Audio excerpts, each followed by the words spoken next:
भवशम्भवभीति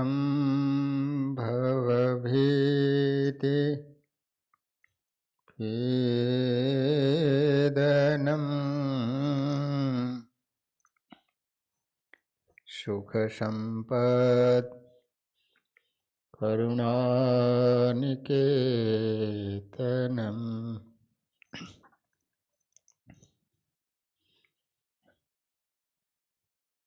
रतदानतपः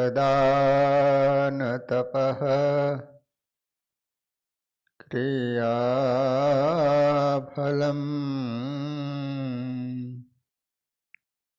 सहजानन्दगुरुं भजे सदा।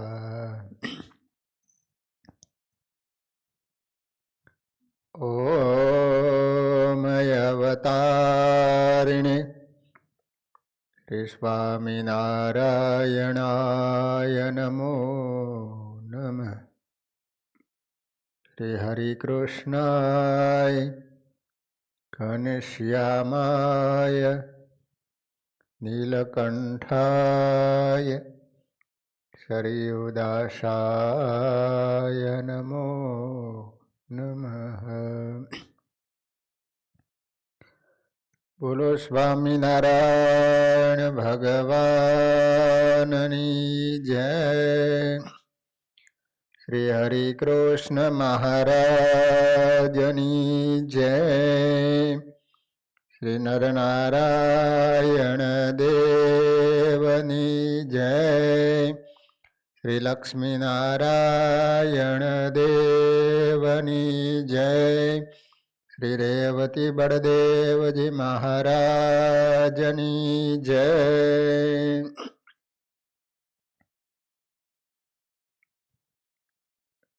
श्रीमद् भागवत जी ना 10મ સ્કંદની કથા સુખદેવજી મહારાજ પરીક્ષિત રાજાને સંભળાવી રહ્યા છે। રાજન, વસુદેવ અને દેવકી આકાશવાણીએ જ્યારે કંસને કહ્યું કે જેનો તું રથ ચલાવી રહ્યો છો એ દેવકીનો 8મો તારો કાળ છે। કંસ દેવકીજીને મારવા માટે તૈયાર થયો છે ત્યારે વસુદેવજી સમજાવે છે આ તારી નાની બહેન છે। વસુદેવજીએ કહ્યું કે ડર તો તને દેવકીના 8માનો છે ને, દેવકીનો તો નથી ને। જા, તને વચન આપું છું કે એના થકી જેટલા દીકરાઓના જન્મ થશે હું તને સુપ્રત કરી દઈશ।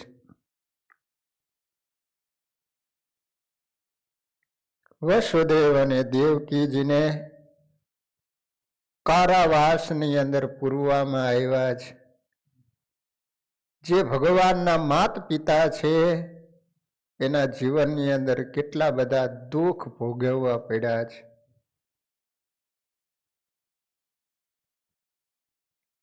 લગ્નના માંડવામાંથી ઘેર પણ પહોંચી શક્યા નથી અને જેલના બંધનમાં વસુદેવ અને દેવકીજી દિવસો વિતાવી રહ્યા છે। સમય ઉપર સમય વ્યતીત થઈ રહ્યો છે। વસુદેવ અને દેવકીના સંસારમાં એક દીકરાનો જન્મ થયો છે। નામ રાખવામાં આવ્યું છે કીર્તિમંત। વસુદેવજીએ કંસને વચન આપેલું હતું એ નાના એવા કુમળા બાળકને લઈ અને કંસની પાસે કંસને સુપ્રત કરવા માટે સોંપવા માટે ગયા। દેખો, સત્યનિષ્ઠ હોય તેને જ કષ્ટોને સહન કરવા પડે છે। મૂલ્યને જાળવવા, વચન પાળવા બલિદાન આપવું પડે છે।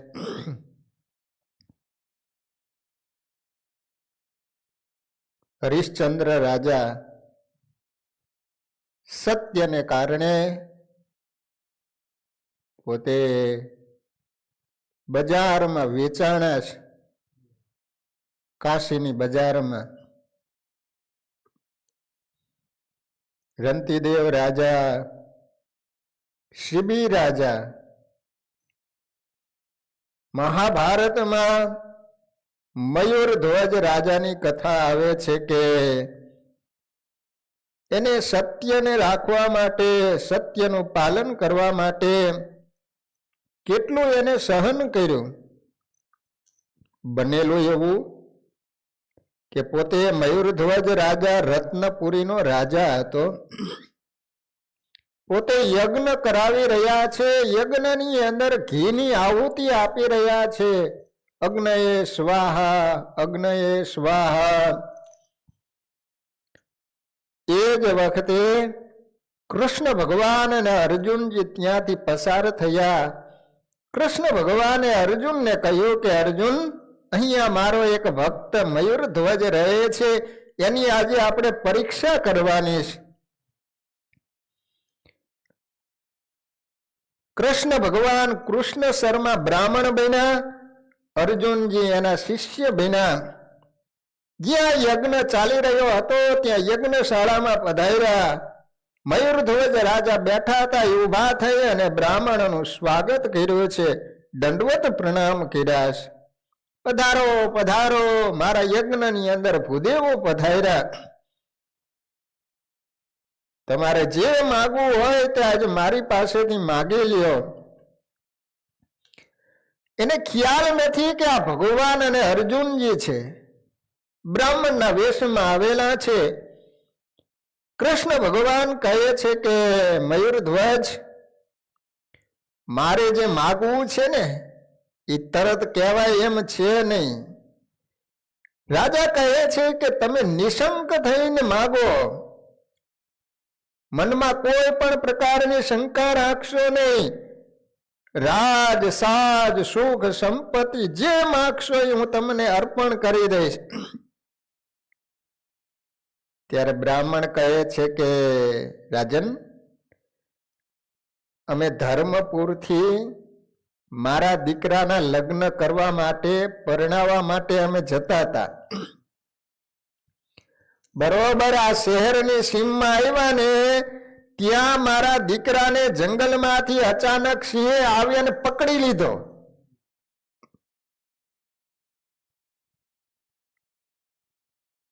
મારે એકને એક દીકરો હતો. સિંહને મેં ખૂબ સમજાયો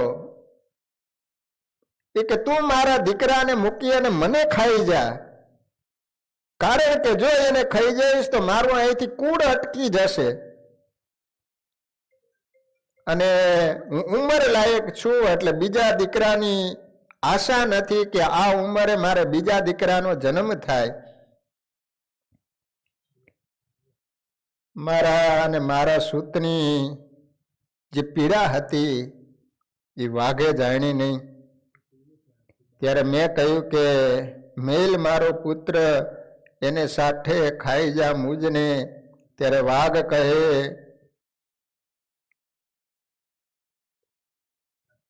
તમારા દીકરાને એક જ વાતે મૂકવું કે અહીંના જે રાજા છે ને એની પાસે જઈ અને એ રાજા પોતાનું અર્ધું શરીર કાપી અને મને આપે તો તારા દીકરાને છોડું. ત્યારે બ્રાહ્મણ કે મેં વાઘને કહ્યું કે કદાચ રાજા રાજ આપી શકે, સંપત્તિ આપી શકે, પણ પોતાનું અડધું અંગ વેરીને કઈ રીતે આપી શકે? ત્યારે વાઘે મને કહ્યું કે નહીં નહીં નહીં નહીં, તમે જાઓ તો ખરા રાજાની પાસે. જે રીતે દધીચી ઋષિએ પોતાનું અસ્થિ હાડકું કાઢીને આપી દીધું હતું, શિબી રાજાએ પોતાનું શરીર કાપીને આપી દીધું હતું, કર્ણને પોતાના કવચ અને કુંડળ આપી દીધા હતા, બલિ રાજાએ આખું ત્રિલોકીનું રાજ્ય આપી દીધું. સત્યવાદી છે એના માટે તો બધું સહેલું છે. તમે જઈને જાઓ તો ખરા, યાચો, એ ના નહીં પાડે. અહીંયા એમ કહી અહીંયા મોકલો, તરત તમારે રાય પાસ. નથી મગાતું મેં મુખથી, એમ નથી મેલાતી સુત આસ. ભગવાન કહે છે કે આવું તમારી પાસે માગવાનું મન થતું નથી. કઈ રીતે માગવું કે તમારું અડધું અંગ કાપીને આપો? અને પુત્રની આશા પણ મુકાતી નથી. ઉભય સંકટ આવ્યા એક એક થકી અધિક. આ તો બંને બાજુનું સંકટ આવ્યું. ત્યારે રાજા બોલ્યા કે ભલે તમે મારા ભવને આવ્યા, હું ચોક્કસ મારું અડધું અંગ કાપીને આપીશ.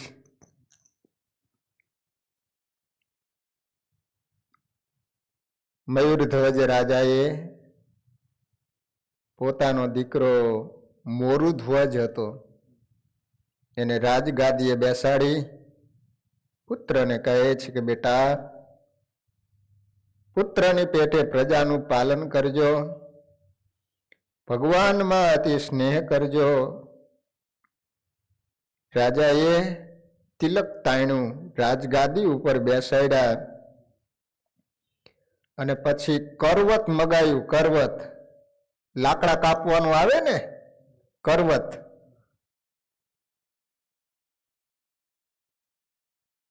ગામના માણસોને ખ્યાલ આવ્યો કે ઓ કોઈ બ્રાહ્મણ આવ્યો છે અને રાજાનું અડધું અંગ કાપીને માગે છે. કયો એવો દયા વિનાનો બ્રાહ્મણ આવી માગણી કરતા એને જરાય શરમ નહીં આવી હોય? કારણ કે નગરની પ્રજા એને રાજા પ્રત્યે એટલો બધો પ્રેમ હતો.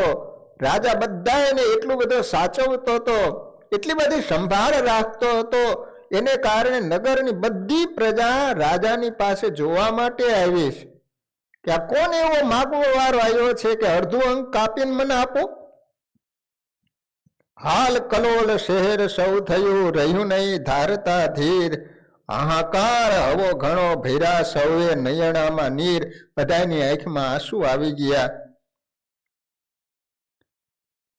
મયુરધ્વજ રાજા કહે છે કે પુત્ર અને મારી પત્ની બંને એક પાછળ અને એક સામે ઊભા રહીજો. અને હું આજે ભાગ્યશાળી છું કે મારું શરીર આજે વાઘના ખાવામાં કામ આવશે. પણ એ વખતે એની પત્ની કહે છે કે પતિદેવ, હું અર્ધાંગની છું,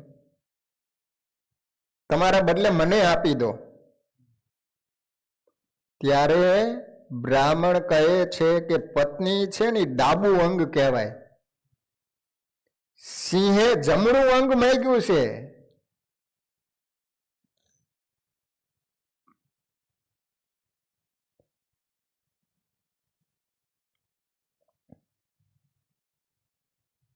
ત્યારે રાજા કહે છે કે લાવો કરવત જલ્દી, અને તમે મારા શરીરના ટુકડા કરી અડધું અંગ આ બ્રાહ્મણને આપી દેજો કે જેને કારણે સિંહના ઉપયોગમાં આવે.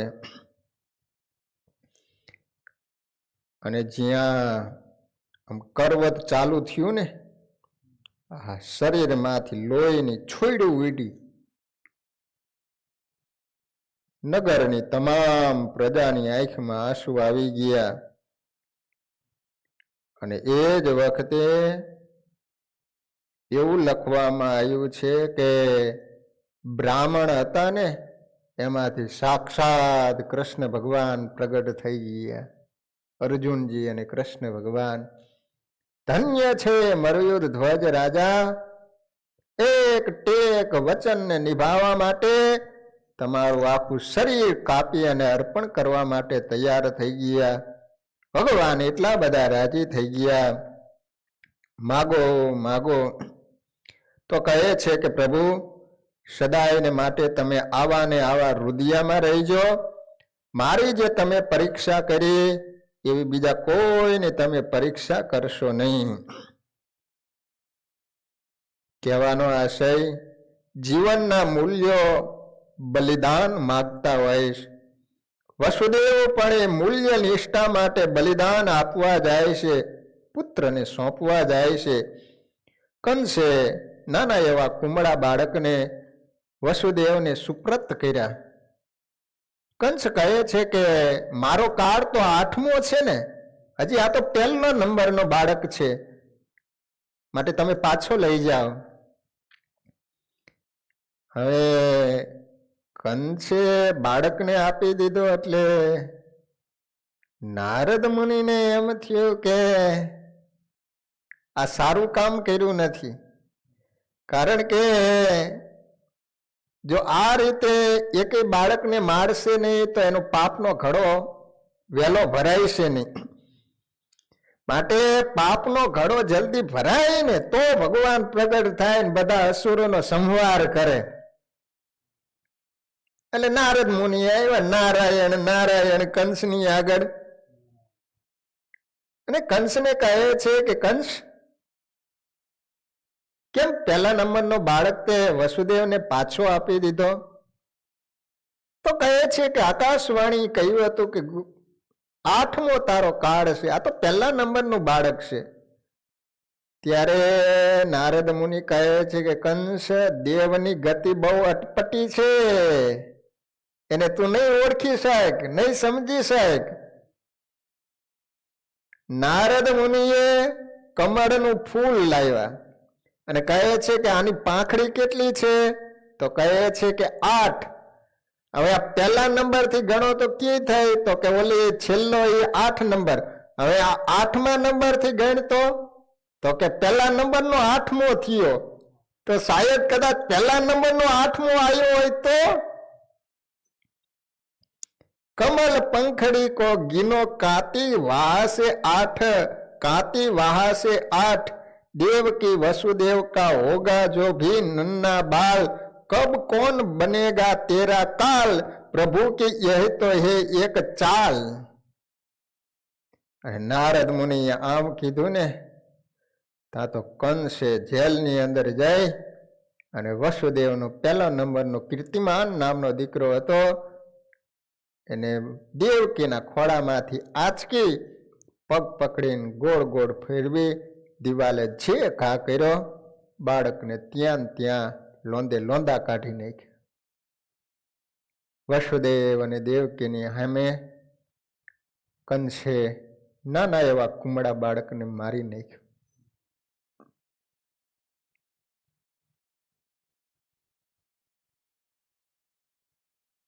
કંસનો જલ્દી અંત આવે એટલા માટે નારદ મુનિએ કંસને આવું કહ્યું હતું કે જ્યારે ભગવાનના ભક્ત સંત એને દુખવે છે ત્યારે ભગવાન પ્રગટ થાય છે અને એનો નાશ કરે છે. એક રાજા હતો, તો એને એવું નિયમ લીધેલું કે જો હું રાજા બનીશ ને તો દરરોજ એક બ્રાહ્મણને મારીને પછી જ જમીશ. અને આવું નિયમ લીધું. તે નગરની અંદર જેટલા બ્રાહ્મણો હોય દરરોજ એકને મારી નાખે. તે હવે એક ગરીબ બ્રાહ્મણનો વારો આવ્યો. એને પુત્ર પુત્રી હાવ નાના હતા. એને વિચાર કર્યો કે શું કરવું, મરવાનું તો નક્કી હતું. એટલે નજીકમાં એક પર્વત હતો, એની ગુફામાં એક ઋષિ રહેતા હતા. એની પાસે જઈને વાત કરી કે હવે મારે કરવું શું? કાલે મારો વારો છે, મને રાજા મારી નાખશે, મારે દીકરાઓ નાના નાના છે. બ્રાહ્મણ ઓલા ઋષિને પૂછે છે કે નગરની અંદર આટલા બધા બ્રાહ્મણોને મારી નાખ્યા છે છતાં રાજાને કંઈ થતું નથી, એનું કારણ શું છે? ત્યારે ઋષિએ એને કહ્યું કે તમે આંખ બંધ કરો. અને આંખ બંધ કરીને એક મોટા સોનાનો સ્તંભ જોવામાં આવ્યો. એ સોનાનો આખો થાંભલો હતો, સ્તંભ, પણ ઉપર થોડો કેટલો કાળો થયેલો, રાઈના દાણા જેટલો. ત્યારે ઋષિ ઓલા બ્રાહ્મણને કહે છે કે આ રાજાએ એટલું પુણ્ય કરેલું છે, આટલા બ્રાહ્મણો માર્યા ને ત્યારે હજી આ સ્તંભ છે ને એ આટલો લગારે જ કાળો થયો છે, આખો કાળો થાય ને ત્યારે એ રાજા મરશે. તો કહે છે કે હવે મારે કરવું શું? ત્યારે ઓલા ઋષિ કહે છે કે બ્રાહ્મણ, કોઈ ભગવાનના ભક્તનો દ્રોહ કરે ને, કોઈ સંતનો દ્રોહ કરે તો 20 મિનિટે એનું મૃત્યુ થઈ જાય, એનું બધું જ પુણ્ય ખલાસ થઈ જાય.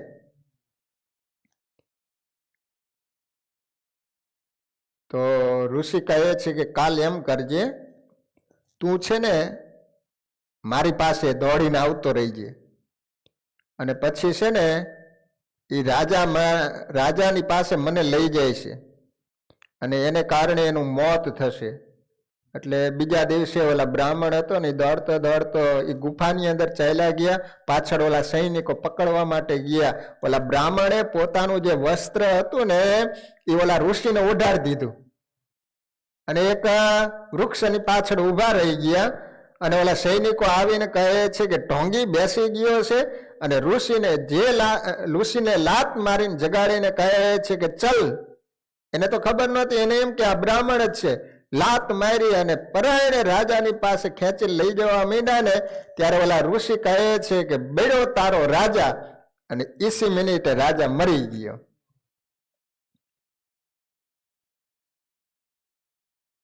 કહેવાનો આશય કે ભગવાનના ભક્તનો દ્રોહ કરવાથી ગમે એટલા તમારા સુકૃત હોય, પુણ્ય હોય, બધા જ બળીને ખાખ થઈ જાય છે.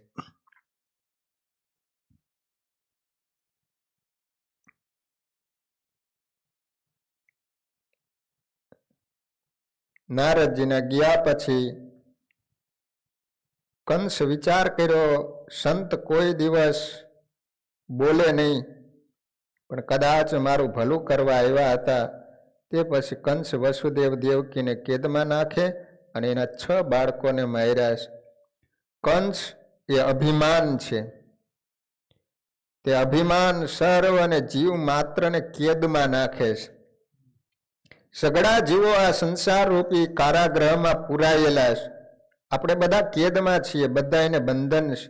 વસુદેવ દેવકી કારાગૃહમાં જાગે છે, આપણે બધા સૂતા છીએ. કારાગૃહ એટલે સંસારમાં હોવા છતાં જીવો જાગતા નથી પણ ઊંઘે છે. જે જાગે છે એને ભગવાન મળે છે. જાગત હે સો પાવત હે, જો સોવત હે સો ખોવત હે. ભગવાન માટે જે જાગે છે, જે ભગવાન માટે રડે છે, એને ભગવાન મળે છે. કબીરદાસ કહે છે કે સુખિયા સબ સંસાર હે, ખાવે અરુ સોવે, દુખિયા દાસ કબીર હે, જાગે અરુ રોવે. સંસાર સુખી છે, ખાય છે અને ઊંઘે છે. કબીર દુખી છે, ભગવાન માટે તે જાગે છે અને રોવે છે. કબીર ભગવાન માટે જાગ્યા અને રેડા તો ભગવાન એને મળ્યા. મીરાબાઈ પણ એ ભગવાન માટે જાગ્યા અને રેડા તો ભગવાન એને મળ્યા. દેવકીના 6 બાળકોને કંસે માર્યા. દેવકીને 7મો ગર્ભ રહ્યો છે. આ રીતે કંસે એક પછી એક વસુદેવ અને દેવકીના 6 બાળકોને મારી નાખ્યા. સંતને સંત તણા રે ભાઈ, નથી મફતમાં મળતા, નથી મફતમાં મળતા, એના મૂળ ચૂકવવા પડતા. સંતને સંત તણા રે ભાઈ, નથી મફતમાં મળતા, કઈક ગુમાવવું પડતું હોય છે.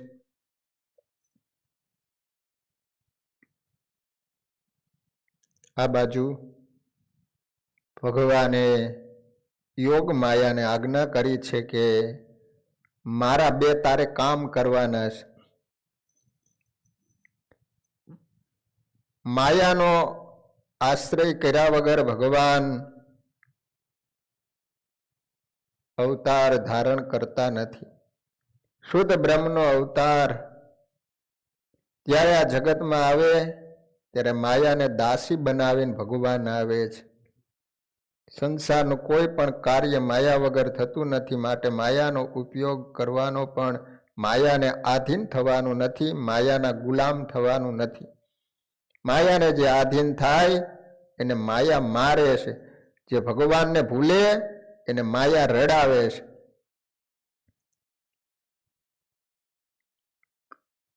દુર્યોધનને દ્વારકાધીશના દર્શન થયા ત્યારે માયાના આવરણયુક્ત પરમાત્માના દર્શન થયા.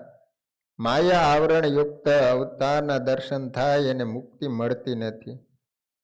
વિચાર કરો, ભગવાનના કોઈ પણ અવતાર વખતે આપણે પણ કોઈ વખત કોઈ પણ યોનિમાં કે છેવટે કીડી મકોડી કે એવું પણ કંઈક ક્યાંક હતા જ. આપણને પણ એ ભગવાન અવતારના દર્શન ક્યાંક થયા હશે, પણ આપણને મુક્તિ મળી નથી. ભગવાનની આજ્ઞા મુજબ યોગ માયા આવ્યા છે અને દેવકીના 7મા ગર્ભને ઉઠાવી અને રોહિણીના ઉદરમાં સ્થાપે છે. 7મો ગર્ભ હતો ને દેવકીનો, એ ઉદરમાંથી લઈ યોગ માયાએ ગોકુળની અંદર નંદજીની પત્ની યશોદા એના ઉદરની અંદર સ્થાપિત કર્યા. રોહિણીના ઉદરની નંદજીની જે પત્ની વસુદેવજીની પત્ની બીજી હતી. રોહિણીની કુખે દાઉજી મહારાજ કહેતા બલદેવજી પ્રગટ થયા છે. આપણા મંદિરમાં બિરાજે છે ને રેવતી બળદેવજી, કૃષ્ણ ભગવાનના મોટા ભાઈ. રોહિણીના ઉદર થકી એમનું પ્રાગટ્ય થયેલું.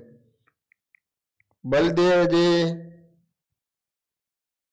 શેષ નારાયણનો અવતાર હતા. દાઉજી આંખ ઉગાડતા નથી, મનમાં વિચારે છે કે જ્યાં સુધી મારા કૃષ્ણ ન આવે ત્યાં સુધી મારે આંખ ઉગાડવી નથી. શ્રી કૃષ્ણનું સ્વરૂપ હું હૃદયમાં ઉતારીશ, પછી જ મારે જગત જોવું. મારે મારી આંખ બીજા કોઈને આપવી નથી. યશોદાજીએ શાંડિલ્ય ઋષિના ધર્મપત્ની પૂર્ણમાસીને બોલાવ્યા અને બળદેવજીની નજર ઉતારવાનું કહ્યું. પૂર્ણમાસી કહે છે કે આંખ બંધ રાખી આ તો કોઈનું ધ્યાન કરે છે. બળદેવજી આંખો ખોલતા નથી. આ બાળકના પગલાથી તારે ત્યાં બાલકૃષ્ણ પધારશે. યશોદાજી કહે છે કે હવે 55ની ઉંમર થઈ, હવે આશા નથી. ગામના બધા છોકરાઓને મેં મારા દીકરાઓ માન્યા છે. યશોદા સર્વને રાજી કરતા હતા. સર્વને યશ આપી અને અપયશ આપણા માથા પર રાખીએ તો ભગવાન પ્રસન્ન થાય. પણ જીવ એવો દુષ્ટ છે કે યશ પોતે લે અને અપયશ બીજાને માથે નાખે છે. કોઈ આપણું કોઈ બગાડે તોય પણ એને અપયશ આપવો નહીં, પણ મારા પાપે મારું બગાડ્યું એમ માનવું. યશોદા એટલે યશો દદાતી યતિ યશોદા, બીજાને યશ આપે એનું નામ યશોદા કહેવામાં આવે છે. જે બીજાને યશ આપે પોતે યશ લે નહીં એનું નામ યશોદા. નંદ એટલે જે સર્વને આનંદ આપે એનું નામ કહેવાય નંદ. વાણી વિચાર અને વર્તનથી જે સર્વને આનંદ આપે એને ત્યાં ભગવાન આવે. નંદ બાબા સર્વને આનંદ આપતા તો બધા નંદ બાબાના ભલા વિશે વિચારતા હતા. બધા ગોવાળો શાંડિલ્ય ઋષિ પાસે ગયા અને એમને કહે છે કે મહારાજ તમે એવું કોઈ અનુષ્ઠાન કરો કે જેથી નંદ બાબાને ઘેર પુત્ર આવે. શાંડિલ્ય કહે છે કે 12 વર્ષથી હું ગોપાલજીનો જપ કરું છું, એનું પુણ્ય હું નંદ બાબાને આપીશ. નંદજીના ભાગ્યમાં પુત્ર યોગ છે, પણ મંગળ થોડો નડે છે એથી પુત્ર થતો નથી. ગોવાળો કહે છે કે મહારાજ અમે શું પુણ્ય કર્મ કરીએ? શાંડિલ્ય કહે તમે બધા એકાદશીનું વ્રત કરી એનું પુણ્ય નંદ બાબાને અર્પણ કરો તો એમને ત્યાં પુત્ર થશે. ઋષિના કહેવાથી બધા એકાદશીનું વ્રત કરે. એકાદશી એ મહાન વ્રત છે.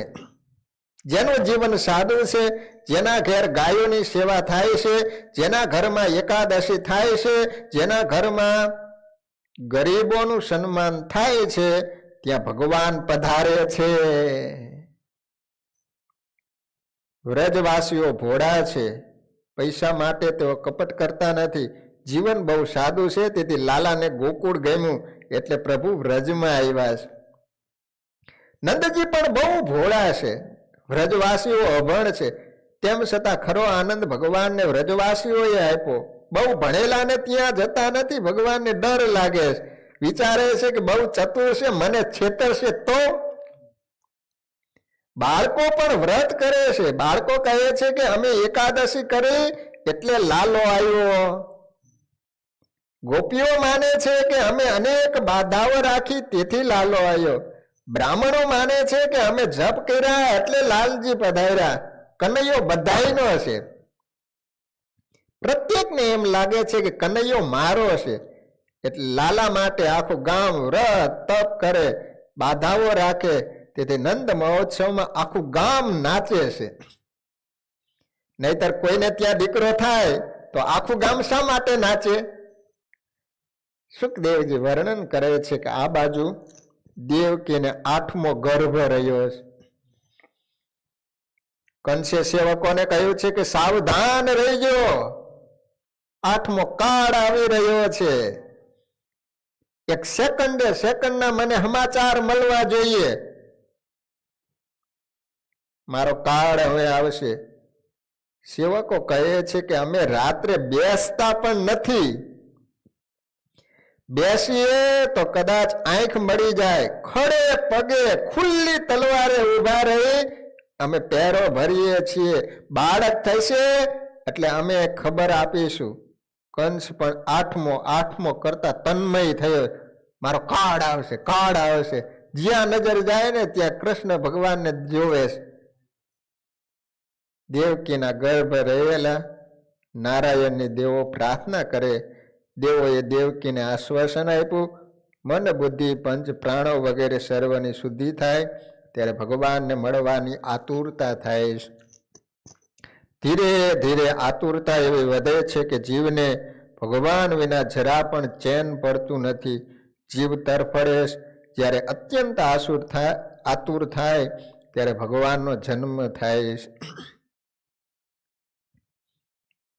આજે તો ભગવાન બહાર પ્રગટ થવાના, તેથી અષ્ટધા પ્રકૃતિ અને સમષ્ટિની શુદ્ધિ બતાવીશ. કાળ એટલે સમય પ્રસન્ન થયો છે. આજે મારા માલિક મારી અંદર સમયની મર્યાદામાં આવે છે. દિશાઓના દેવોને કંસે કેદમાં રાખ્યા છે. દિશાઓ આજે પ્રસન્ન થઈ છે. પરમાત્મા અમારા પતિઓને કંસના કારાગૃહમાંથી મુક્ત કરશે. વાયુદેવને આનંદ થયો છે. વાયુને રામા અવતારમાં સેવાનો લાભ મળ્યો નથી. વાયુપુત્ર હનુમાને સેવા કરી હતી. કૃષ્ણ અવતારમાં વાયુદેવ જાતે સેવા કરવા આવ્યા. મંદ સુગંધ વાયુ વાવા લાગ્યો છે. અગ્નિને આનંદ થયો છે. રામા અવતારમાં તેને પણ સેવાનો લાવો મળ્યો નહોતો, તો કૃષ્ણ અવતારમાં તો શ્રી કૃષ્ણ દાવાગ્નિનું પાન કરે. ભગવદ સ્પર્શ થશે એટલે અગ્નિ પ્રસન્ન થયા છે.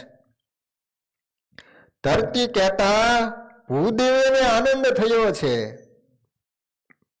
રામા અવતારમાં ધરતી અને રામજીનો સાસુ જમાઈનો સંબંધ થયો હતો. કૃષ્ણ અવતારમાં વૈકુંઠમાંથી ભૂદેવી પૃથ્વી ઉપર પધારે છે. જળ પ્રસન્ન થયા. શ્રાવણ માસમાં પણ જમુનાજીનું જળ શુદ્ધ થયું છે. જલ તત્વની શુદ્ધિ થઈ છે. મનને આનંદ થયો છે. હવે મને કોઈ મારશે નહીં. જ્ઞાન માર્ગમાં મન સાથે ઝઘડો છે, મનને મારવાનું. પણ મન કહે છે હવે તો ભક્તો મને લઈને પ્રભુ પાસે જશે, હું પ્રભુની સન્મુખ થઈશ. ભક્તિ માર્ગમાં મન સાથે ઝઘડવાની કે મનને મારવાની જરૂર નથી, પણ મનને પ્રભુના ચિંતવનમાં લગાડી પ્રભુના માર્ગમાં વાળવાની જરૂર હોય. સંતોના મન શાંત અને પ્રસન્ન છે. મેઘો એટલે વાદળાઓને આનંદ થયો. એનું કારણ કે લાલાનો મિત્ર તો હું છું. લાલાનો રંગ મારા જેવો છે. ભગવાનને મેઘનો રંગ ગમ્યો. મેઘો આનંદમાં ગડગડાટ કરે છે.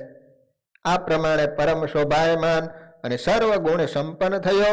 ચંદ્ર રોહિણી નક્ષત્રમાં આવ્યો, દિશાઓ સ્વસ્થ થઈ, શીતળ સુગંધી વાયુ વાવા લાગ્યો, આકાશ નિર્મળ થયું, નદીઓના પાણી નિર્મળ થયા, વનરાયોમાં પંખીઓ અને ભમરાઓ કલ્લોળ કરવા લાગ્યા છે.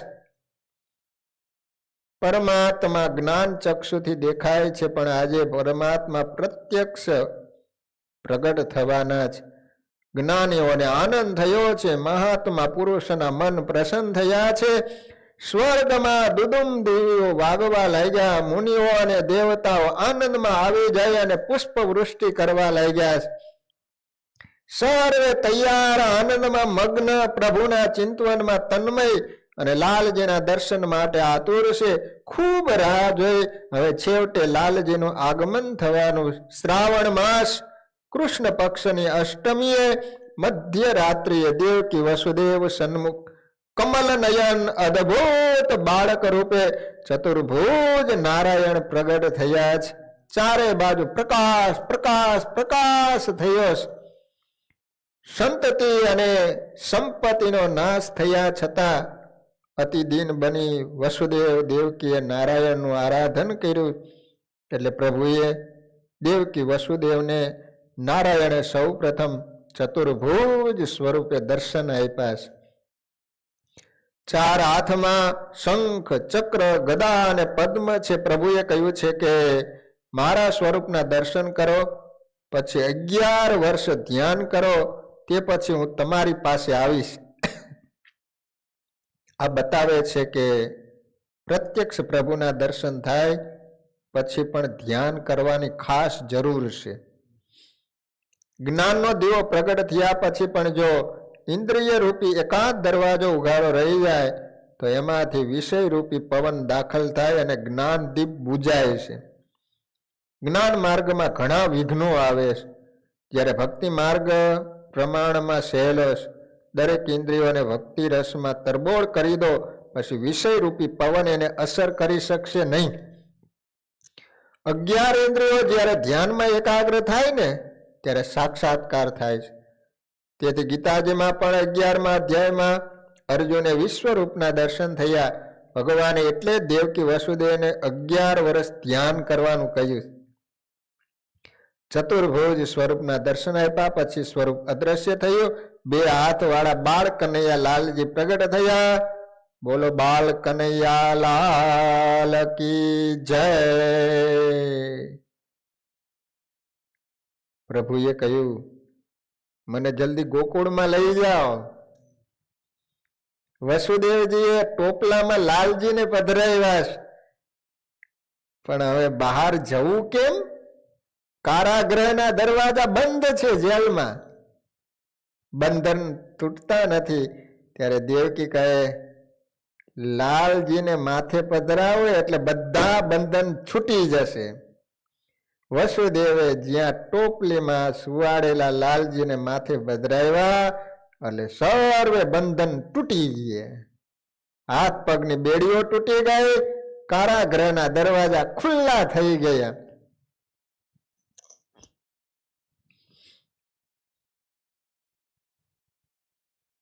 લાલજીને ઘરમાં પધરાવો તો પણ હાથ પગની બેડીઓ તો રહી જાય છે. કેવલ ઘરમાં લાલજીને પધરાવો તો તે બેડીઓ તૂટતી નથી. પ્રભુને મસ્તક ઉપર કહેતા બુદ્ધિમાં પધરાવવામાં આવે તો જ હાથ પગની બેડીઓ તૂટે છે. ભગવાનને ઘરમાં પધરાવવું તે સારું છે, પણ તેમને આંખમાં બુદ્ધિમાં પધરાવા અતિ ઉત્તમ છે. બાકી તો આખો સંસાર મોહરૂપી દરવાજાથી બંધ કારાગૃહમાં સૂતેલો છે. વસુદેવજી કારાગૃહમાંથી બહાર આવ્યા, ત્યાં શેષ નારાયણ દોડતા આવ્યા અને દાઉજી ઉપર છત્ર ધર્યું છે, લાલજી ઉપર. યમુનાજીનો આનંદ સમાતો નથી. પ્રભુને મળવું, યમુનાજીના જળ વધવા લાગ્યા. 2 કાંઠે યમુનાજીમાં પાણી જઈ રહ્યું છે. પ્રભુજીએ લીલા કરી ટોપલીમાંથી 2 પગ બહાર કાઢ્યા. યમુનાજીને ચરણ સ્પર્શ કરી કમલનું ફૂલ અર્પણ કર્યું. ધીરે ધીરે ધીરે જળ ઓછા થયા. યમુનાજીએ માર્ગ કરી આપ્યો. પ્રભુએ પ્રથમ મિલનનો આનંદ યમુનાજીને આપ્યો છે. વસુદેવ ગોકુળમાં આવ્યા, યોગ માયાના પ્રભાવથી સર્વે સૂતા છે. ગોકુળમાં આવી વસુદેવે શ્રી કૃષ્ણને યશોદા પાસે મૂકી યોગ માયાને લઈને પાછા ફર્યા.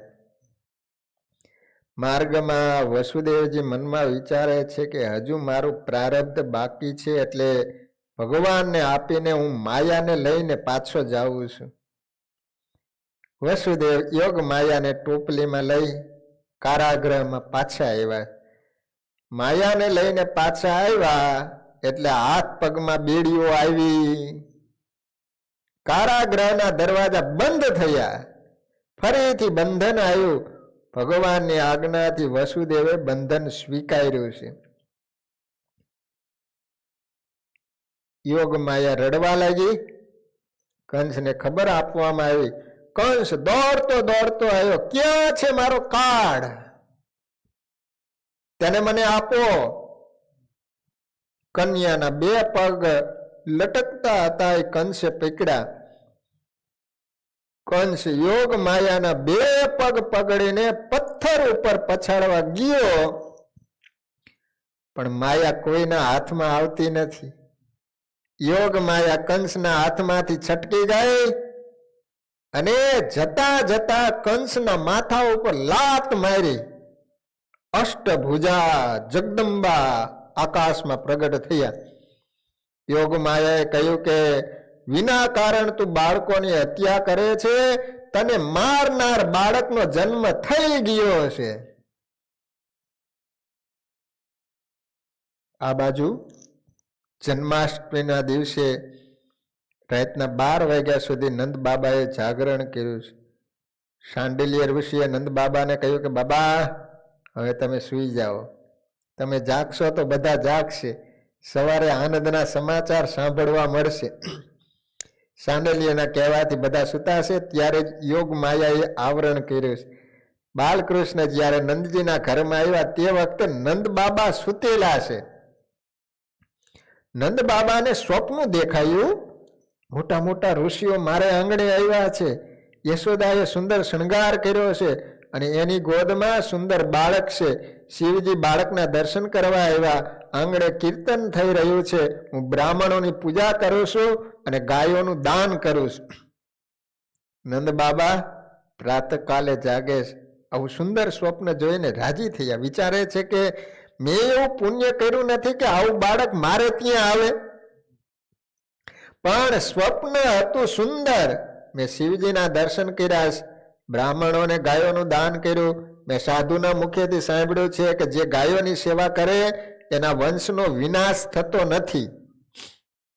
હે નારાયણ, કૃપા કરો, મારા માટે નહીં, મારા વંશની વૃદ્ધિ માટે નહીં, પણ ગાયોની સેવા કરવા માટે મને દીકરો આપો. મારો દીકરો ગાયોની સેવા કરે, સુખી થાય. આવા અનેક પ્રકારના વિચાર કરતા કરતા નંદ બાબા ગૌશાળામાં આવ્યા છે. નંદ બાબાના ઘરમાં અનેક સેવકો છે, પણ ગાયોની સેવા જાતે કરે છે. તે વખતે બાલકૃષ્ણ લીલા કરી નંદ બાબાને ગૌશાળામાં બાળકની ઝાંખી થઈ છે. લાલાએ પીળું જબલું પહેરેલું છે, કેળ ઉપર સોનાનો કંદોરો છે, કાનમાં કુંડળ છે, હોઠ લાલ છે, બાજુબંધ ધારણ કર્યા, અતિ સુંદર વાંકડિયા વાળ છે, કપાળમાં કસ્તૂરીનું તિલક કર્યું છે, આંખમાં મેષ આંજી છે અને ઘૂંટણીએ ચાલતા ચાલતા બાલકૃષ્ણ ગૌશાળામાં આવ્યા છે. નંદ બાબા અને બાલકૃષ્ણની ઝાંખી થઈ, તે સ્તબ્ધ થઈ ગયા છે. નંદજીને લાગ્યું કે જે બાળક સ્વપ્નમાં મેં જોયેલો તે જ આ બાળક છે. બાલકૃષ્ણ નંદ બાબાને કહે, બાબા તમે ગાયોની ચિંતા ન કરો, હું ગાયોની સેવા કરવા આવ્યો છું. સ્તબ્ધતામાં નંદ બાબાને દેહનું ભાન રહ્યું નહીં. બાલકૃષ્ણના દર્શન કરતા જડ જેવા થઈ ગયા. તેને યાદ આવતું નથી કે હું સૂતો છું કે જાગું છું કે હજી સ્વપ્નમાં તો નથી ને. જ્યારે બીજી બાજુ યશોદા જાગ્યા. પ્રકાશનો પુંજ છે, શ્રીઅંગમાંથી કમલની સુવાસ આવે છે. યશોદા માં અને બાલકૃષ્ણ લાલની 4 આંખ મળે છે. પરમાનંદ થયો છે. નંદ બાબાની નાની બહેન સુનંદા એ જાગી અને ભાભીના ઓરડામાં આવી. તેને જોયું તો ભાભીની ગોદમાં સુંદર બાળક છે. ચારે તરફ પ્રકાશ ફેલાયો. તેના હર્ષનો પાર નથી. દોડીને ભાઈને ખબર આપવા પહોંચી. ભૈયા ભૈયા ભૈયા, લાલો ભયો હે. અતિશય આનંદ થયો છે. વ્રજવાસીઓ આનંદમાં છે. નંદ બાબાની યમુનામાં સ્નાન કરવા લઈ જાય. સ્નાન પછી સોનાના પાટલે બેસાડ્યા. પુણ્ય વાંચન થયું. નાંદી શ્રાદ્ધમાં પિતૃઓનું પૂજન થયું. વ્રજવાસીઓ કહે છે કે બાબા, અમારે મોટો ઉત્સવ કરવો છે.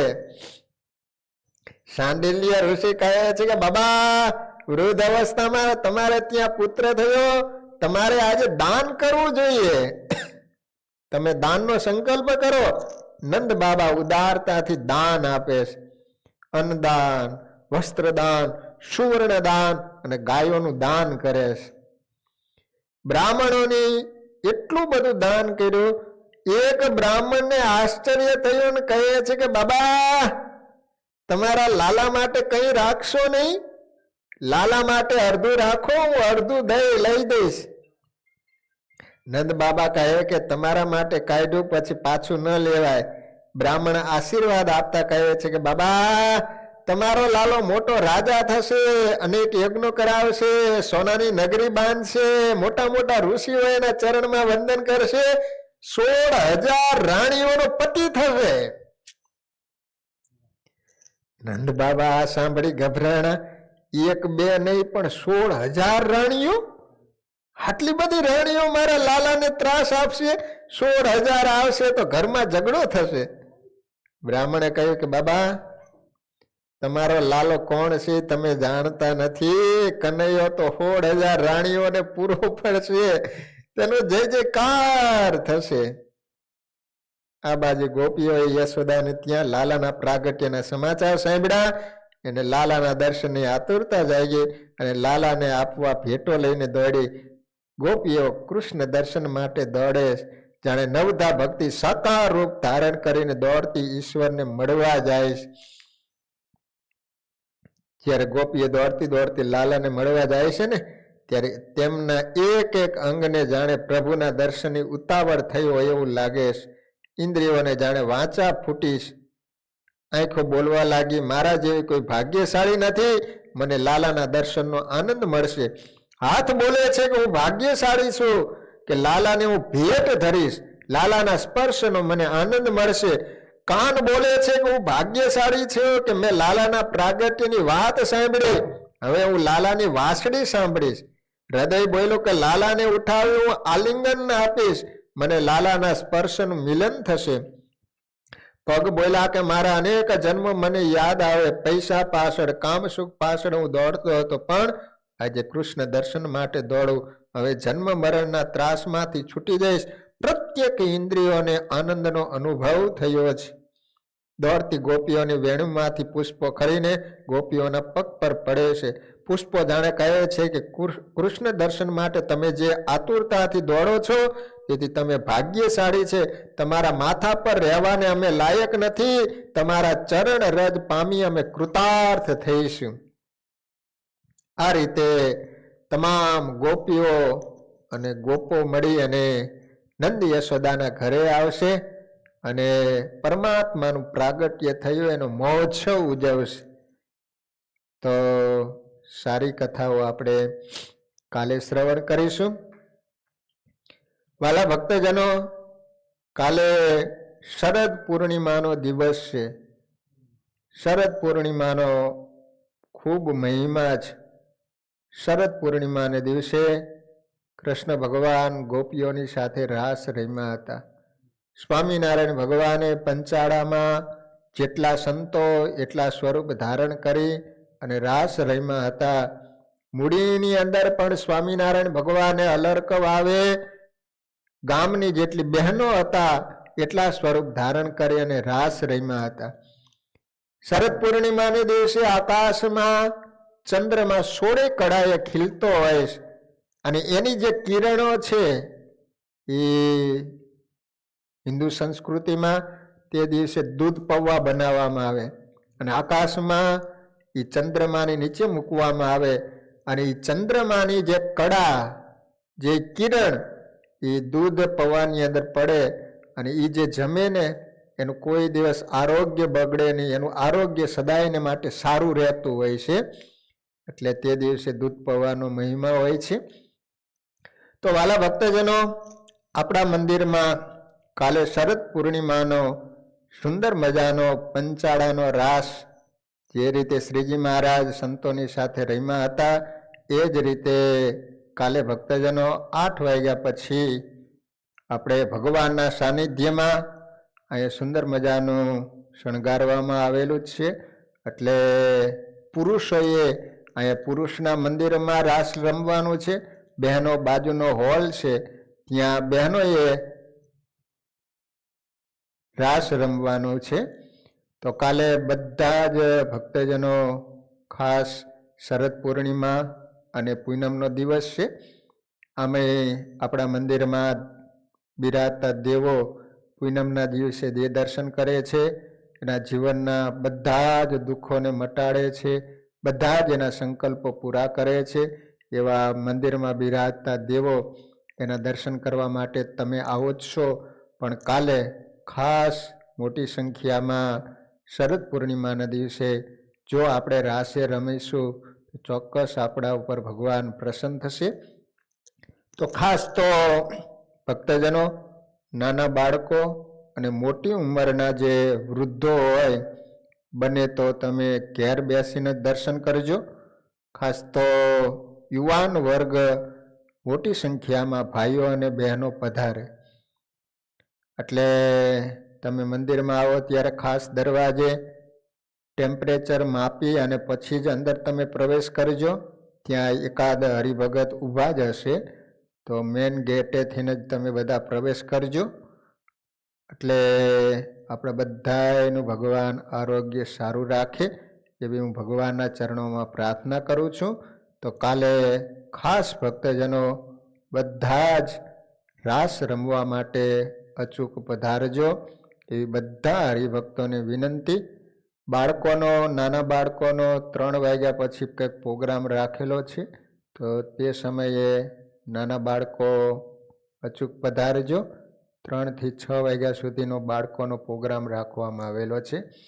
તેમજ ભક્તજનો, આપણે 4 થી 5 વાગ્યા સુધીની કથા અને કહૂત ગેમ તે તો ચાલુ જ છે પ્રોગ્રામ.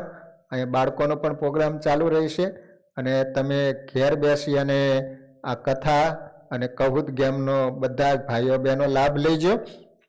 ત્યારબાદ સાંજે અચૂક આરતી પછી તમે કથા પૂરી થાય એટલે 8 વાગ્યા સુધીમાં તમે બધા જ મંદિરે આવી જાઓ તો આપણે વહેલાસર રાસ ચાલુ કરી દઈશું અને 9-10 વાગ્યા પછી પૂરું કરી અને આરતી કરી અને પછી બધા તમે છૂટા થઈ શકશો.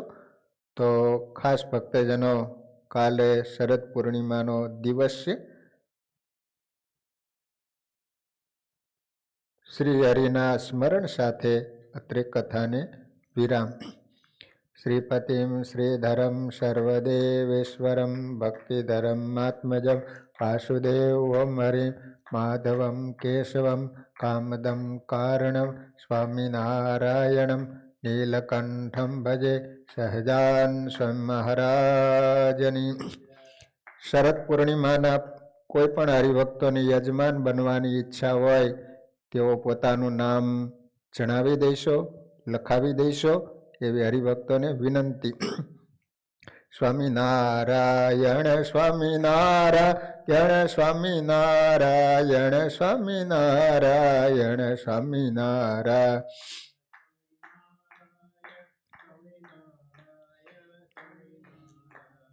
સ્વામિનારાયણ સ્વામિનારાયણ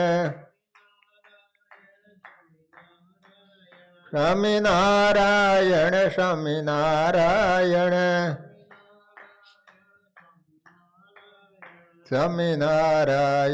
સ્વામિનારાયણ સ્વામિનારાયણ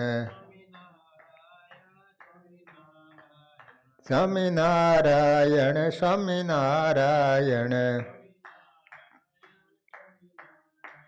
સ્વામિનારાયણ સ્વામિનારાયણ